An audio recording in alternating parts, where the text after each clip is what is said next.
Assalamualaikum warahmatullahi wabarakatuh. Selamat pagi anak-anak. Waalaikumsalam Waalaikumsalam warahmatullahi warahmatullahi wabarakatuh. wabarakatuh. Selamat pagi, Bu. Selamat pagi. Apa kabar hari ini? Alhamdulillah, luar Alhamdulillah, biasa. luar biasa. Allahu Akbar. Allahu Akbar. Wah, Masya Allah, semangat sekali ya murid-murid Ibu. Nah, sebelum pembelajaran dimulai, alangkah baiknya kita berdoa terlebih dahulu. Siapa di sini yang ingin memimpin doa? Coba, boleh langsung open mic-nya. Saya Bu. Iya, hebat Rani. Silahkan ya Rani, pimpin doa teman-temannya.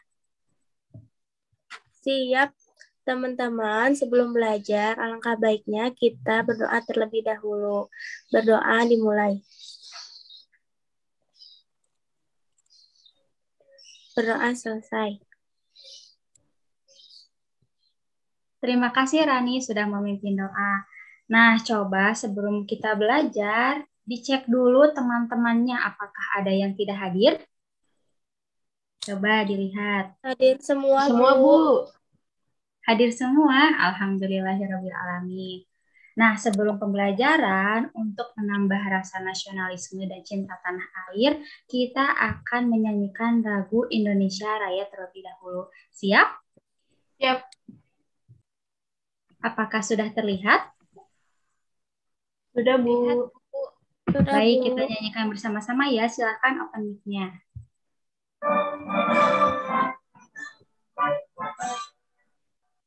Indonesia tanah airku, tanah tumpah darahku. di sana Sanalah aku berdiri dari pagi ibuku. Indonesia kebangsaanku, bangsa dan tanah airku. marilah Kita bersatu, Indonesia. Bersatu. Wah, semangat sekali anak-anak Ibu menyanyikan lagu Indonesia Raya. Nah, coba Ibu ingin bertanya, siapa di sini yang sebelum berangkat sekolah sarapan terlebih dahulu? Coba Bu. siapa saja? Aku, Bu. Oke, Mira dan Rani. Coba Mira, tadi sarapan dengan apa? Aku tadi sarapan sama roti coklat, Bu. Wah, hebat. Kalau Rani sarapan dengan apa? Aku tadi sarapan pakai nasi sama ayam, Bu. Ada yang dengan nasi, ada yang dengan roti, beragam sekali ya. Tentunya sarapan ini penting agar kita lebih semangat dan konsentrasi saat belajar. Nah, Ibu lihat tadi anak-anak kebanyakan membawa bekal dan makan dengan nasi. Nah, nasi sendiri merupakan makanan pokok masyarakat Indonesia. Tapi ada makanan lain yang dapat dijadikan pengganti nasi. Coba, apakah ada yang tahu salah satu makanan pengganti nasi apa saja? Belum tahu, Bu. Baik, kalau belum tahu, kita belajar bersama-sama ya. Di sini Ibu akan menampilkan sebuah gambar. Apakah sudah terlihat? Sudah, Bu. Sudah, Bu. Coba Mira, ada gambar apa saja di dalam sini? Ada jagung, ada ubi, ada kentang, Bu. Iya, pintar. Nah, jadi makanan di sini merupakan tumbuhan atau tanaman yang dapat dijadikan pengganti nasi. Hari ini kita akan membahas salah satunya, yaitu jagung. Kita akan mencari informasi melalui teks jagung. Negara kita ini memiliki banyak sekali tanaman dan tumbuhan karena tanahnya yang subur, sehingga tanaman dan tumbuhan bisa tumbuh dengan baik. Nah, bukan hanya negara kita saja yang memiliki keberagaman tanaman dan tumbuhan, tetapi negara-negara tetangga seperti Malaysia dan Singapura serta negara lainnya memiliki tanaman-tanaman yang berbeda dan unik atau khas. Hal tersebut karena setiap negara memiliki karakteristik sosial budaya dan juga geografis yang berbeda-beda. Agar kita menambah ilmu mengenai perbedaan tersebut, hari ini kita juga akan mempelajari mengenai karakteristik negara ASEAN berdasarkan kehidupan sosial budaya dan juga geografisnya. Nah, tadi kan Ibu sudah menjelaskan bahwa di negara ini dan juga di negara yang lain banyak sekali tumbuhan dan tanaman. Nah, tumbuhan dan tanaman ini memiliki dua cara perkembangbiakan. Apakah ada yang pernah mendengarnya? Ya, jadi ada dua cara perkembangbiakan tumbuhan dan tanaman ya anak-anak. Yang pertama generatif dan juga vegetatif. Kita hari ini akan mempelajari salah satunya terlebih dahulu, yaitu perkembangbiakan secara generatif.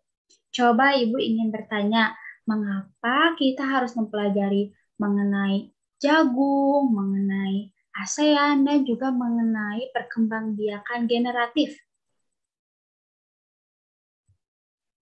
Tuh, siapa yang ingin berpendapat? Aku, Bu. Ya, Rani. Coba sampaikan pendapatnya. Agar kita mengetahui cara perkembangbiakan secara generatif, terus juga agar kita tahu negara-negara ASEAN itu apa saja, terus juga karakteristiknya juga agar tahu gitu, Bu, negara ASEAN. Iya, betul sekali ya. Agar kita mengetahui tentang negara ASEAN, tentang tumbuhan-tumbuhan dan tanaman khasnya, serta cara perkembangbiakannya. Nah, adapun tujuan pembelajaran kita hari ini, yang pertama yaitu agar anak-anak dapat menentukan ide pokok pada teks jagung dan menuangkannya dalam bentuk mind mapping atau peta pikiran. Yang kedua, anak-anak mampu mengidentifikasi perbedaan karakteristik di negara-negara ASEAN dan menuangkannya dalam diagram Venn.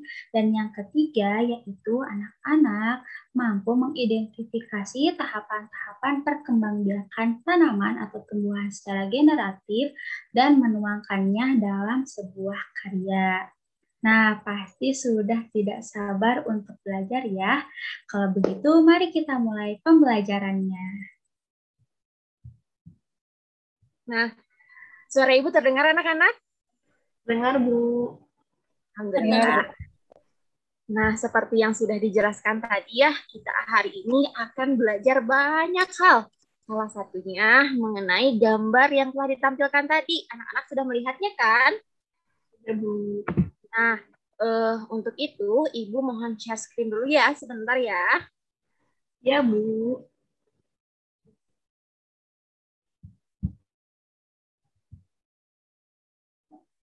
Sudah terlihat? Terlihat, Bu. Sudah. Jadi hari ini kita belajar di tema 1 ya, selamatkan makhluk hidup. Subtemanya subtema 1 mengenai tumbuhan sahabatku.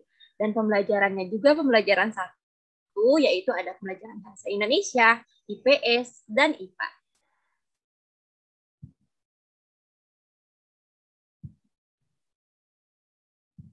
Nah, tadi sudah diperlihatkan oleh Bu Septi, ada gambar-gambar ini ya. Ini gambar apa ya? Ada yang udah tahu? Ubi, Bu. Ibu, Ini gambar apa ini? singkong, Kalau ini? padi. Padi. Nah, 3 gambar ini memperlihatkan bahwa apa tadi? Makanan pokok yang kita makan itu berbeda-beda. Bahkan ada salah satu teman kita yang sebelum ke sekolah sarapannya dengan roti. Itu juga sama ya, termasuk makanan pokok yang boleh kita makan. Nah, coba anak-anak sebelum kita mempelajari tentang teks jagung, anak-anak lihat dulu nih sekitar rumah kalian. Adakah tumbuhan-tumbuhan yang tumbuh di sekitar rumah? Ada, Bu. Ada. Apakah salah satu tumbuhannya ada ubi? Ada? Ada, Bu. Ada. Berarti kalau ubi ini biasanya tumbuh di mana ya? Di budidaya ya, di kebun gitu ya. Di perkebunan yang luas itu banyak tumbuhan ubi. tumbuhan singkong, dan kalau padi biasanya ada di pesawahan. Mungkin kalau rumahnya yang dekat di pesawahan, pasti sering melihat tumbuhan padi ya, teman-teman. Dan kebanyakan dari kita, makanan pokoknya itu padi gitu ya, nasi dari padi. Oke. Jadi di rumah teman-teman banyak sekali tumbuhan ya, selain ubi, selain jagung, selain singkong, dan selain padi.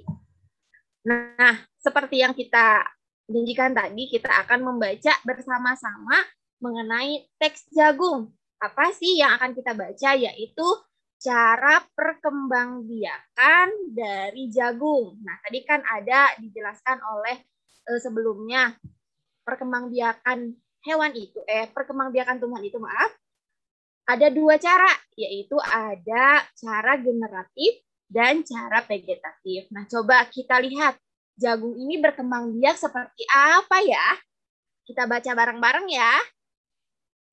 Ya, betul ya. Jadi dari teks tadi ada yang bisa menyimpulkan bagaimana cara jagung berkembang biak. Dengan cara apa? Dengan cara vegetatif atau dengan cara generatif, secara kawin? Secara kawin, Bu. Atau secara, betul Rani, bagus. Jagung berkembang biak secara kawin atau secara generatif. Karena jagung memiliki bunga, ada bagian benang sari dan putik yang mengalami penyerbukan. Sehingga akhirnya jagung mengalami perkembangbiakan secara generatif. Nah, yang selanjutnya, adik-adik, anak-anak sudah pernah mendengar bahwa dalam setiap paragraf dalam sebuah teks ada yang namanya ide pokok. Ada yang udah pernah dengar? Udah, Bu. Udah, ya pinter ya semuanya. Jadi dalam paragraf itu ada namanya ide pokok. Nah, ide pokok ini biasanya terletak di awal paragraf atau di akhir paragraf. Nah, dari teks ini kita akan membuat atau mencari, mengidentifikasi bagian mana saja dari setiap paragraf yang merupakan ide pokok. Nah, ide pokok ini kalian buat dalam bentuk mind map sekreatif mungkin. Oke? Oke, Bu. Siap, Oke, Ibu. Nah, Ibu kasih contoh di paragraf pertama ini ya. Ide pokok di paragraf pertama ini terletak di bagian mana? Coba ada yang udah tahu? Di depan Ibu. Di depan ya, di kalimat pertama. Nah, di kalimat pertama ide pokoknya yaitu jagung merupakan salah satu tanaman yang dijadikan bahan makanan pokok di berbagai daerah atau di berbagai negara. Salah satunya Indonesia. Sampai titik ya. Itu merupakan ide pokok dari paragraf ke-1. Begitupun dengan paragraf kedua, anak-anak bisa cari sendiri ya. Udah bisa kan ya? Nah, nanti dibuat dalam bentuk mind map dan dikumpulkan di grup WhatsApp kelas 6. Oke, untuk itu Ibu kasih waktu beberapa menit untuk melihat, dan mungkin kalau belum keburu nanti setelah selesai pembelajaran bisa dilanjutkan ya dan dikumpulkan. Baik, Bu. Ya. Nah, jika Ibu di mana kita bisa melihat teksnya? Nah, adik-adik bisa lihat di buku tema halaman 2 sampai 3. Di situ ada teks bagaimana cara jagung berkembang biak. Nah, yang selanjutnya nih, karena tadi setelah kita bahas ya, salah satu makanan pokok termasuk di Indonesia. Nah, jadi makanan pokok di setiap negara itu berbeda-beda ya, teman-teman. Nah, negara terdekat kita saja di negara ASEAN. Ada yang udah pernah dengar apa itu negara ASEAN? Belum, Ibu. Nah, mari kita belajar sama-sama ya. Apa itu negara ASEAN? Nah, di negara ASEAN ini, negara-negara tetangga kita, makanan pokoknya pun berbeda-beda, tidak sama dengan Indonesia. Ada yang mungkin ada yang kentang, ada yang jagung, dan ada yang lainnya. Bahkan ada yang roti. Nah, apa itu negara ASEAN? Kita lihat di sini. Apa ya negara ASEAN itu? Adik-adik bisa melihat? Ada nama-nama negara yang tertera beserta benderanya. Ya, Bu, Ada negara apa aja nih di sini? Ada berapa negara? Coba dihitung. 10, Ada Bu. 10, Bu. Ada 10 negara ya. Nah, adik-adik, di ASEAN itu merupakan sebuah organisasi yang dibentuk untuk mengumpulkan negara-negara yang terletak di Asia Tenggara, termasuk Indonesia dan negara-negara terdekatnya, yaitu ada 10 negara.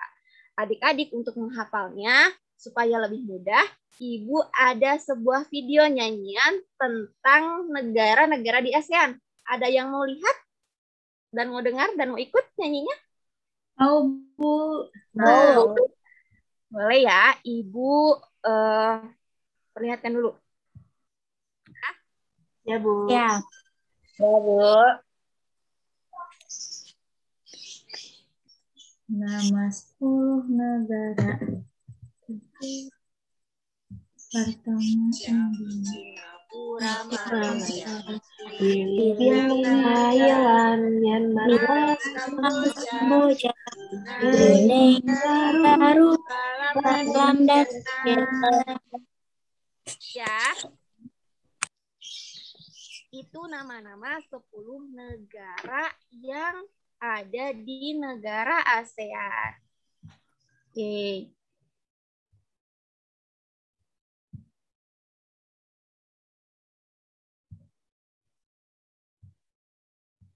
Tadi ada Indonesia ya yang pertama. Ada juga Malaysia, Singapura, Thailand, Filipina, Kamboja, Laos, dan yang lainnya. Boleh dilihat nih teman-teman, ada beragam bendera ya yang dimiliki oleh negara-negara di ASEAN. Tentunya tidak hanya bendera yang dimiliki oleh masing-masing negara yang bisa membedakan negara tersebut. Nah, seperti yang kita katakan tadi, bahwa ASEAN adalah sebuah organisasi internasional yang beranggotakan negara-negara di kawasan Asia Tenggara. Boleh dibaca ini, pada tahun berapa? 1967. Terdiri atas dasar? Deklarasi Bangkok. Iya, betul. Jadi didirikannya itu pada tahun 1967 berdiri atas dasar deklarasi yang diselenggarakan di Bangkok. Apa sih tujuannya? Yaitu untuk kepentingan yang sama dalam memajukan pertumbuhan ekonomi, sosial budaya, serta menjaga keamanan kawasan menjadi dasar pertimbangan para tokoh-tokoh dunia pendiri ASEAN. itu ya. Jadi sebuah organisasi ASEAN ini salah satunya dibentuk untuk kepentingan bersama ya, dengan tujuan yang sama pula gitu. Nah, dulu pas pertama kali dibentuk tidak ada negara ASEAN itu jumlahnya tidak 10, akan tetapi hanya ada 5 negara yang dulunya masuk ke organisasi ASEAN. Ada negara apa aja nih? Ada Indonesia, Malaysia, Thailand, Singapura, Thailand, Singapura, dan Filipina. Jadi tidak semua 10 negara asalnya masuk ke negara ASEAN. Nah, tokoh-tokoh pendiri ASEAN dari setiap negara itu berbeda-beda ya.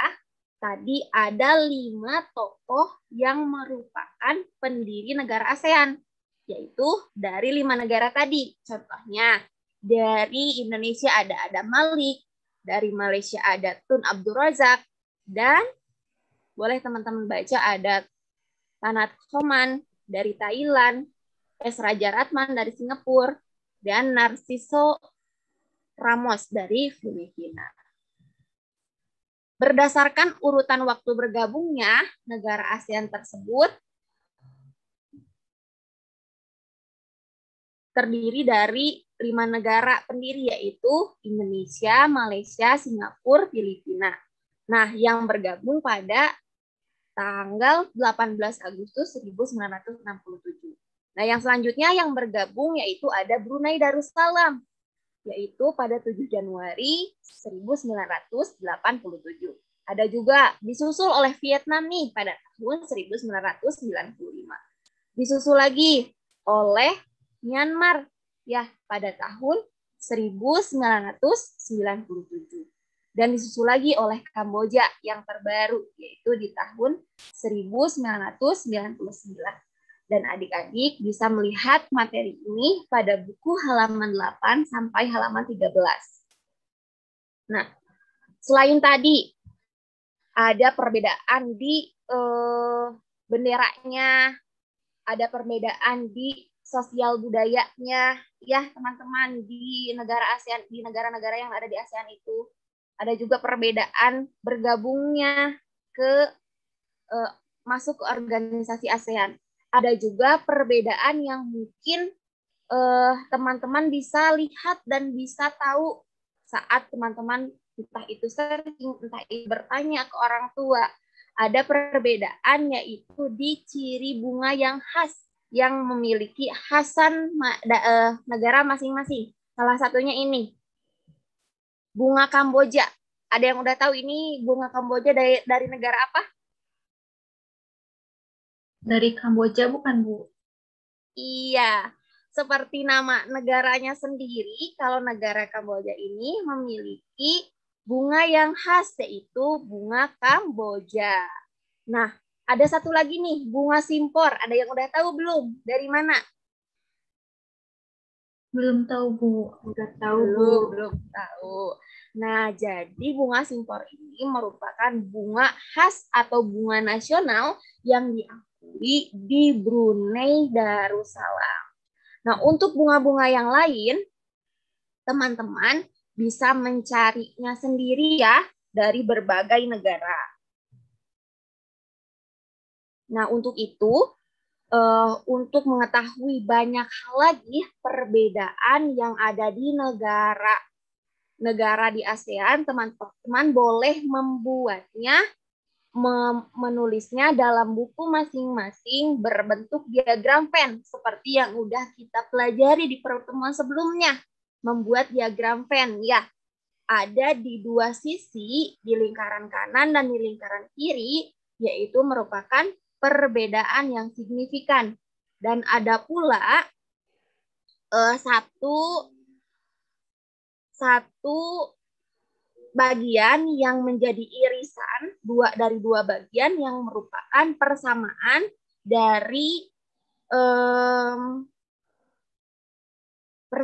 dari kedua negara yang kalian amati tadi.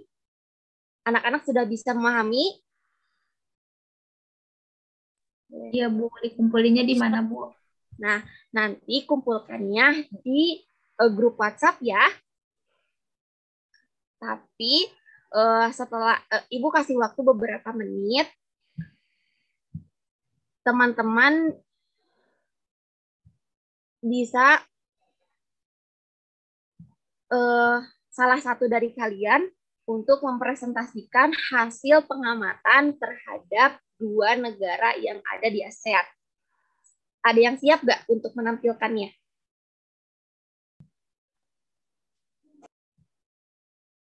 Rani mungkin? Baru nemu yang bunga khasnya, Ibu. Boleh, Ran. Dari bunga khas dua negara apa yang Rani temukan? Ada Malaysia sama apa ini? Thailand, Bu. Dari Malaysia sama Thailand. Kalau dari Malaysia bunganya bunga apa? Bunga raya atau kembang sepatu. Ya, Kalau dari Thailand ada bunga Ratchaburi. Pinter ya. Jadi masih banyak lagi ya teman-teman yang lainnya, boleh dicari. Nanti jangan lupa. Terima kasih Rani. Tangan buat Rani sudah menyampaikan hasil temuannya. Nah, untuk teman-teman, hasil temuannya seperti yang dikatakan tadi dikumpulkan di grup WhatsApp ya, dalam bentuk apa? Diagram Venn. Oke, tadi Rani sudah menyebutkan ada salah satunya bunga khas dari Malaysia, yaitu bunga sepatu ya. Nah, bunga sepatu ini juga banyak terdapat di Indonesia, teman-teman. Nah, mungkin teman-teman suka melihat bunga ini di sekitaran daerah kalian. Ya, Bu. Ya, ini namanya bunga sepatu.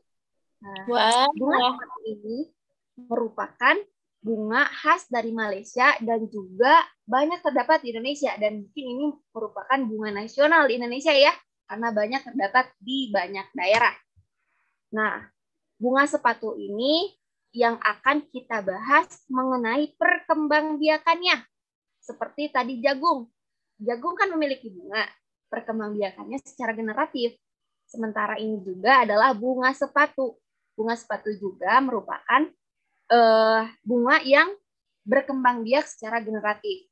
Nah, pada bunga ini terjadi perkembangbiakan yang sempurna. Karena apa? Bagian-bagiannya sudah terdapat banyak di bunga ini. Boleh teman-teman lihat. Nah, ini kalau kita lihat bagian-bagian bunganya, terlihat teman-teman semua? Terlihat, Bu. Terlihat, Bu.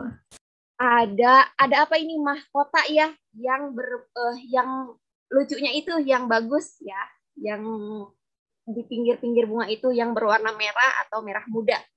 Ada kepala sari, ada benang sari, kepala putik, tangkai putik, kelopak, bakal biji, dasar bunga, juga tangkai bunga.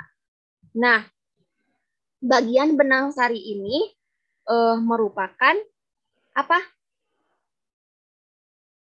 Alat kelamin dari Bunga sepatu. Bunga Alat reproduksi bunga sepatu.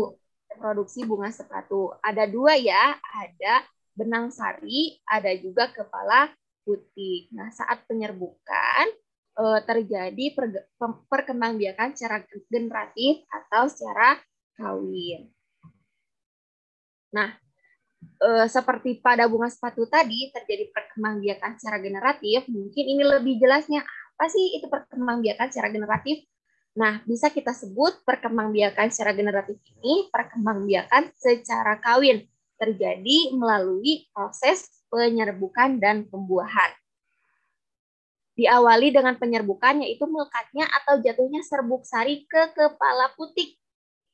Tumbuh buluh serbuk sari yang menuju ke ruang bakal biji, kemudian serbuk sari akan masuk ke ruang bakal biji melalui buluh serbuk sari. Di dalam ruang bakal biji terjadi pembuahan, yaitu peleburan serbuk sari sel kelamin jantan ya.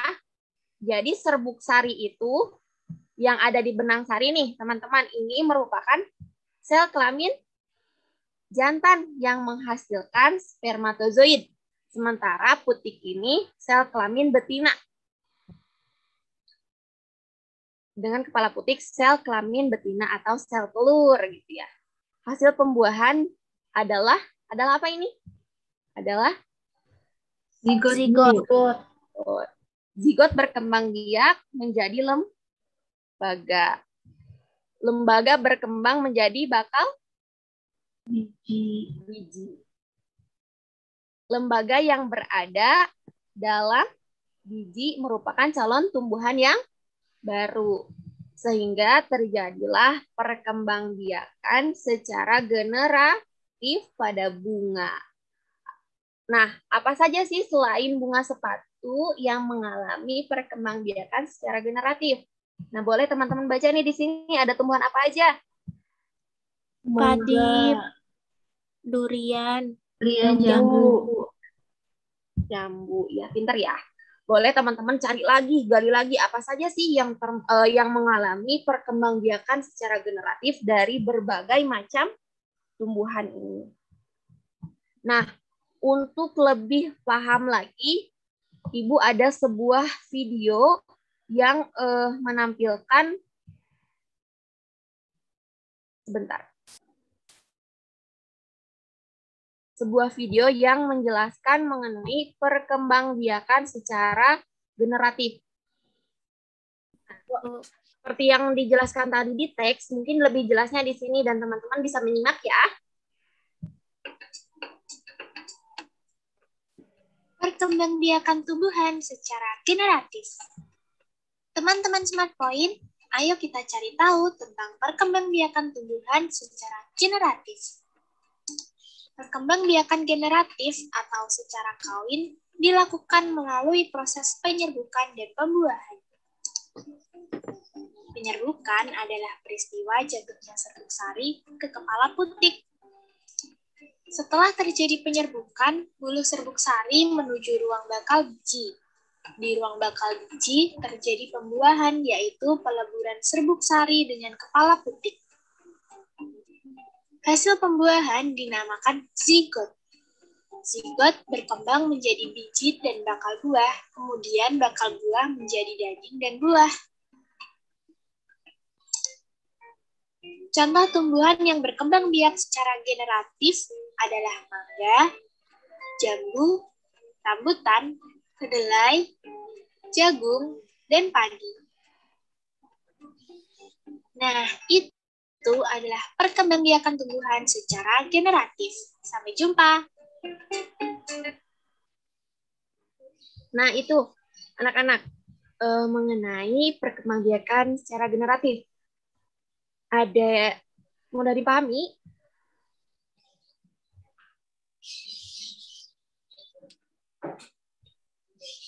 Ada yang mau ditanyakan seputar perkembangbiakan secara generatif? Tidak, Bu. Atau mungkin ada yang mau disampaikan gitu dari sebelum kita ke selanjutnya? Tidak ada ya? Mudah dipahami ya? Semoga mudah dimengerti juga. Nah, untuk yang selanjutnya, tadi kan teman-teman sudah mengamati video, terus ada berbagai bentuk teks, ada gambarnya di sini mengenai perkembangbiakan secara generatif pada bunga sepatu. Nah, yang selanjutnya, Ibu ada oleh-oleh. Oleh-olehnya yaitu berupa lembar kerja. Nah, teman-teman supaya lebih paham lagi gitu ya, ada lembar kerja yang boleh teman-teman isi nih.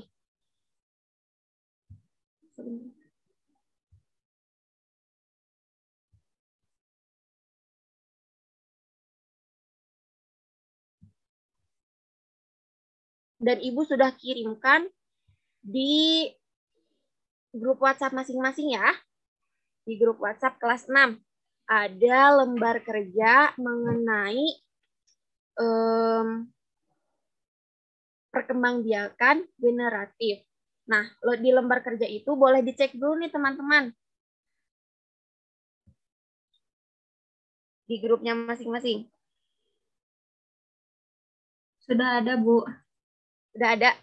Nah, boleh teman-teman isi dan dikumpulkan. Paling lambat hari Selasa depan ya. Nah, selain itu, Ibu juga punya oleh-oleh nih buat teman-teman semuanya dikerjakan tapi secara berkelompok ya. Kelompoknya yang sudah Ibu buat di minggu kemarin. Nah, apa sih tugasnya di kelompok itu? Yaitu membuat sebuah gambar. Sama contohnya seperti ini, sekreatif mungkin. Entah itu bunganya mau dari biji-bijian gitu ya, atau dari kertas warna, atau dari yang lainnya. Pokoknya yang menggambarkan bagian-bagian bunga sepatu. Kelompoknya, kelompok yang sudah dibuat dan dikumpulkan paling lambat juga hari Selasa depan.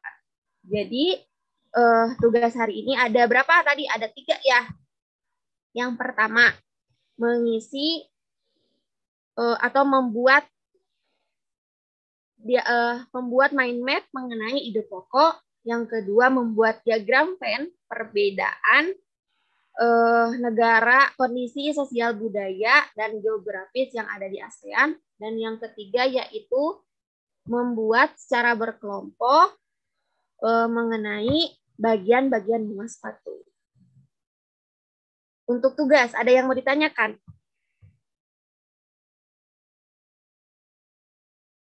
Tidak boleh dikumpulkannya sesudah pembelajaran ini di Ya, WA. Di WA. Betul, Baik, Septi. Bu. Kumpulkannya di WA setelah pembelajaran ini dan paling lambat hari Selasa depan. Biar teman-teman lebih semangat mengerjakannya ya, kalau diberikan waktu banyak. Nah, sebelum kita tutup, kalau tidak ada pertanyaan lagi, ada yang mau berpendapat nih? Apa sih yang telah kita pelajari hari ini?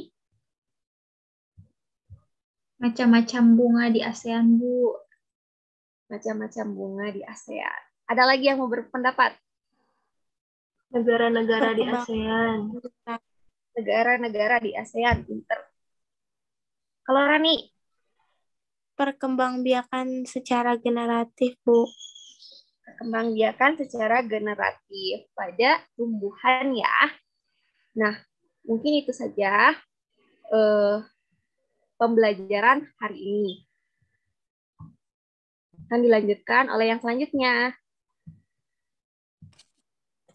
Nah, baiklah anak-anak, apakah suara Ibu terdengar? Terdengar, Bu. Dengar, Bu. Oke, baiklah. Kegiatan pembelajaran kita hari ini sudah selesai. Nah, untuk tugas di rumah, Ibu minta kalian membuat sebuah clipping mengenai bunga apa saja yang ada di wilayah ASEAN. Dan jangan lupa, buatlah clipping tersebut semenarik mungkin. Dan ingat, dikumpulnya minggu Depan. Minggu depan, Bu. Ya, nah untuk mengakhiri pembelajaran hari ini, alangkah baiknya kita berdoa. Coba Rani, Ibu minta untuk memimpin doa.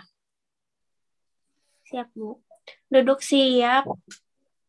Teman-teman, sebelum kita pulang, alangkah baiknya kita berdoa terlebih dahulu. Berdoa dimulai. Berdoa selesai. Amin. Nah, terima kasih anak-anak telah mengikuti pembelajaran hari ini. Semoga apa yang kita pelajari hari ini dapat bermanfaat bagi kita semua. Tetap jaga kesehatan dan patuhi protokol kesehatan. Sampai jumpa di pembelajaran selanjutnya. Assalamualaikum warahmatullahi wabarakatuh. Waalaikumsalam Waalaikumsalam warahmatullahi warahmatullahi wabarakatuh. Terima kasih, Bu.